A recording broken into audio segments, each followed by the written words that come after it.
Let me take you back to that Sunday. That hot, sticky Texas afternoon when I realized I wasn't married. I was just tolerated. We were at Ashley's parents' house in Plano. It was their usual family lunch, something they've done religiously every second Sunday of the month. Her dad's grilling outside, mother's inside barking orders, and everyone's just scattered around, pretending to like each other more than they actually do. That kind of lunch. I always felt out of place at those things. Her family's loud, opinionated, and a little too into each other's business. I'm more reserved. I work remote as a cybersecurity consultant, so most of my days are quiet, structured, peaceful. Her family, on the other hand, they treat a family gathering like it's a roast battle, and I'm always the punchline. But that Sunday, something about it felt different. Or maybe I just noticed it more, because I'd stopped trying to ignore things. Ashley had been off for months. No affection, no conversation that wasn't transactional. I'd walk into a room, and she'd scroll harder on her phone like I wasn't there. You ask someone what they want for dinner, and they say, "I don't care, just don't mess up the kitchen." Yeah, that's where we were. That's the kind of cold I was dealing with. Anyway, it's around 1 p.m., and we're all seated at the big wooden table in their dining room. Her dad's got his usual iced tea in that Dallas Cowboys mug. Her mom's correcting everyone's manners, and I'm sitting there just trying not to draw attention to myself. Because when I do, it never ends well. And of course, Ashley couldn't resist. It started small. She made some comment about my shirt being wrinkled, which it wasn't. I had thrown on a light blue button-down and jeans. Clean, neat. But she said, "You couldn't find an iron this morning?" in front of everyone.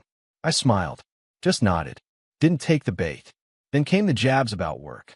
She turned to her uncle and goes, "Well, Ethan works from home, but it's not like he's saving the world.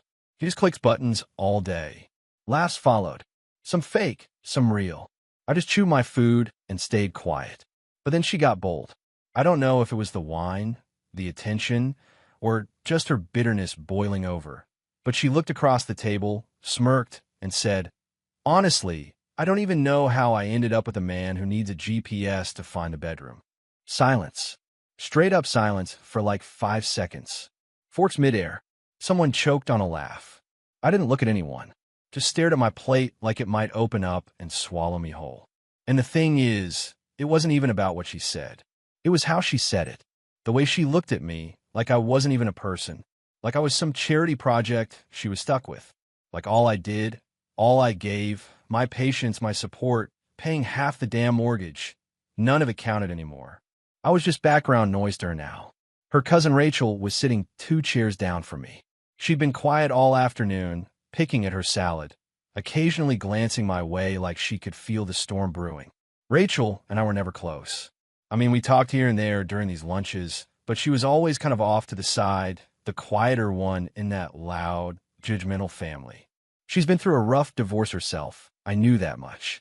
Moved back to Dallas last year. Started doing real estate again. So after that humiliating comment, I got up, went to the kitchen to refill my glass, sweet tea, nothing stronger, and just leaned on the counter, trying to collect myself. The house was full of voices and noise, but it all kind of faded into a dull hum. And then I hear heels on the tile behind me. I turn around, and it's Rachel.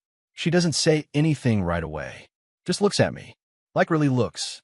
Not the usual polite family glance. No judgment. No pity. Just something different. And then she says, soft, barely above a whisper, "You don't deserve that. Seriously, come upstairs. Just to breathe. Just to get away from this." I didn't move. I didn't even answer. I just stood there, heart beating in my throat, not knowing if I was hearing her right. She didn't touch me, didn't smile. Just turned and walked back through the hallway and up the stairs. Now listen, I didn't follow her. Not right away.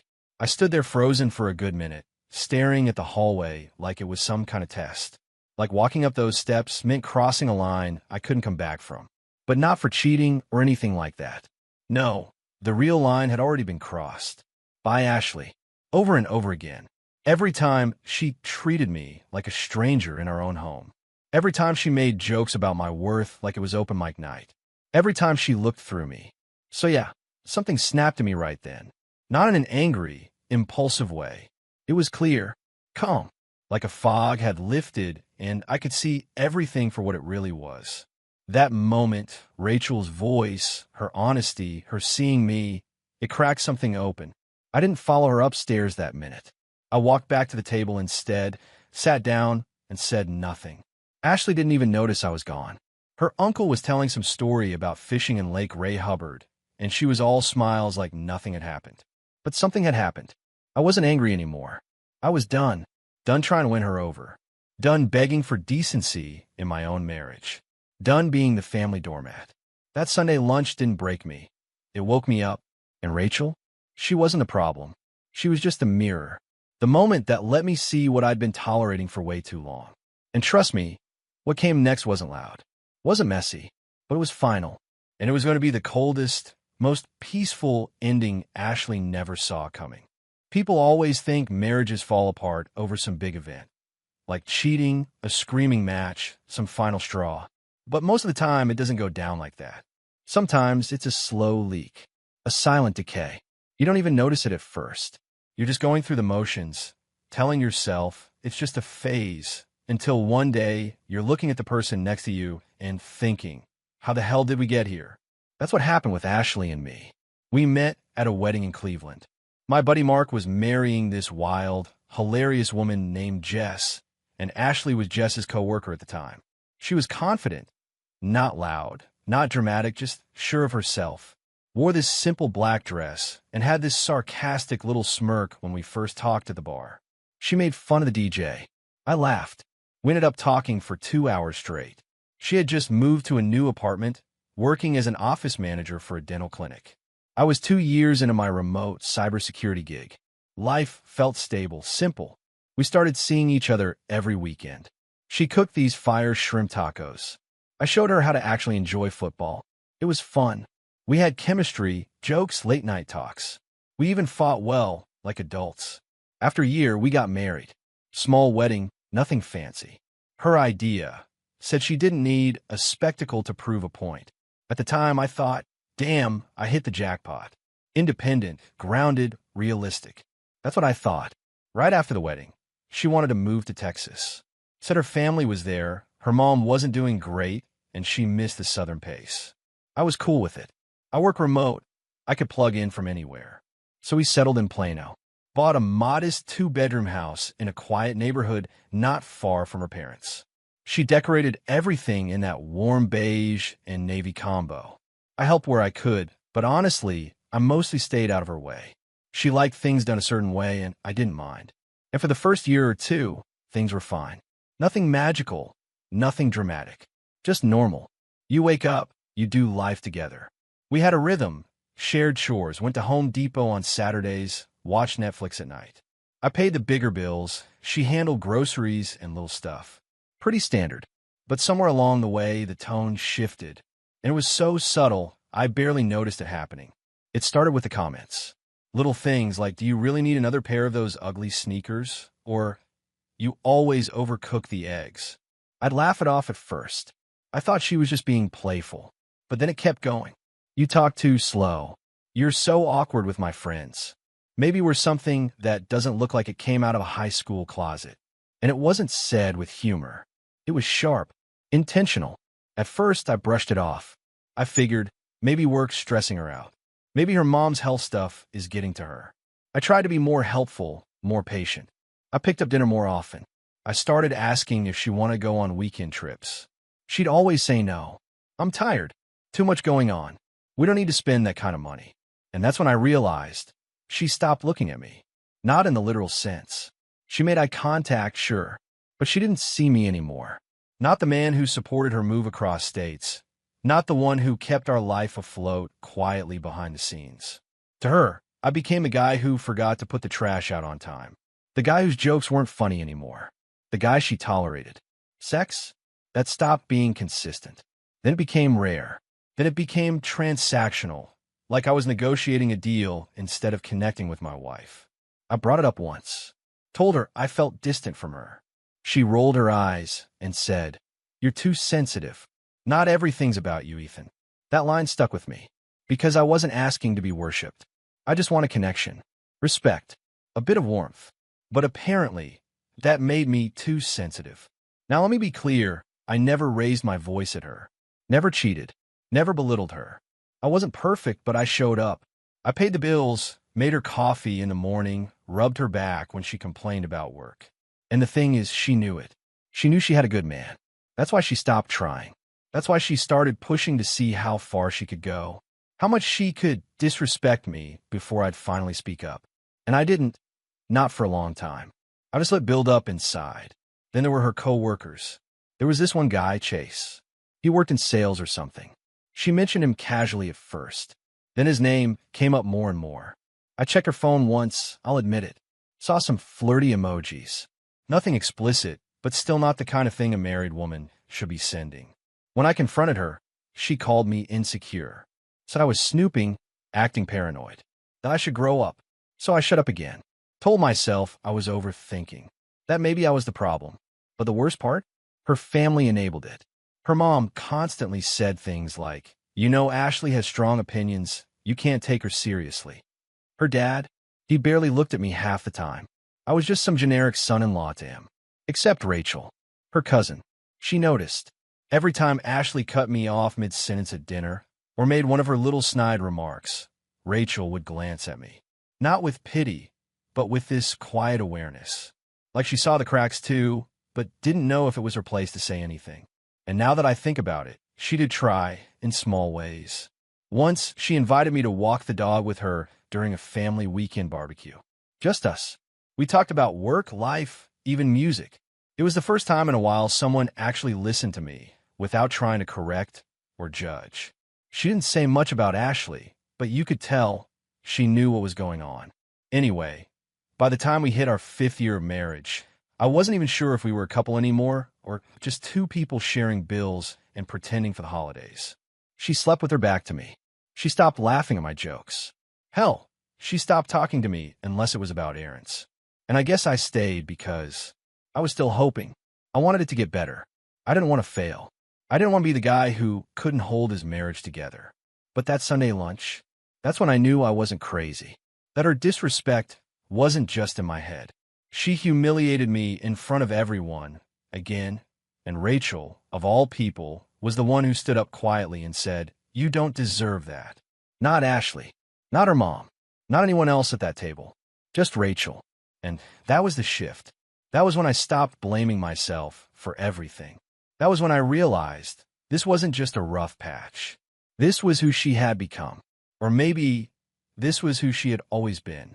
And I was just too loyal to see it. After that Sunday lunch, everything changed for me. Not because of what Ashley said, believe it or not. I'd gotten used to the disrespect. That wasn't new. What changed was Rachel's voice.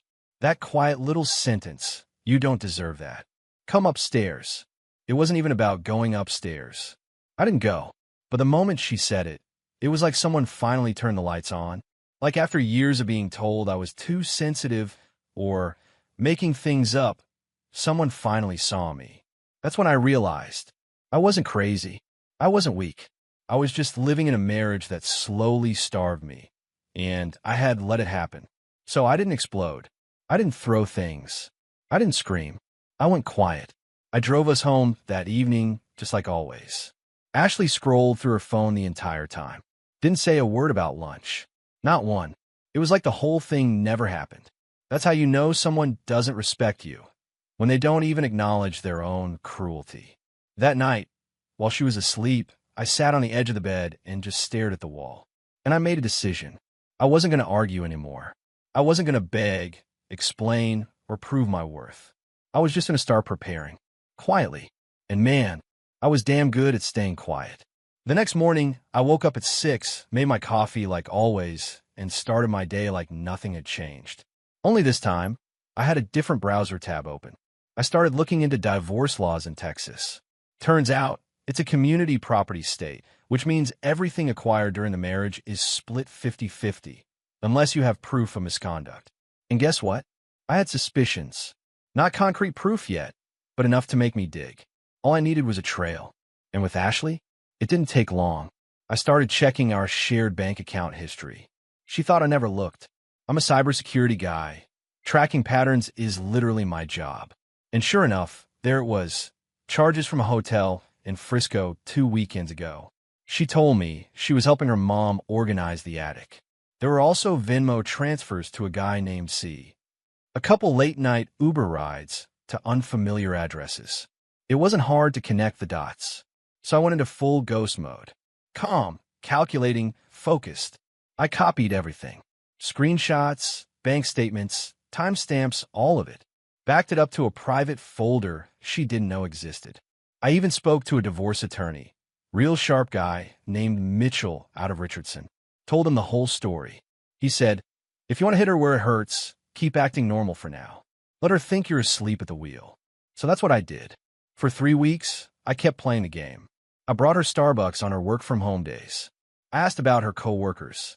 I even let her have the remote. And during those weeks, I planned my exit like a man breaking out of prison.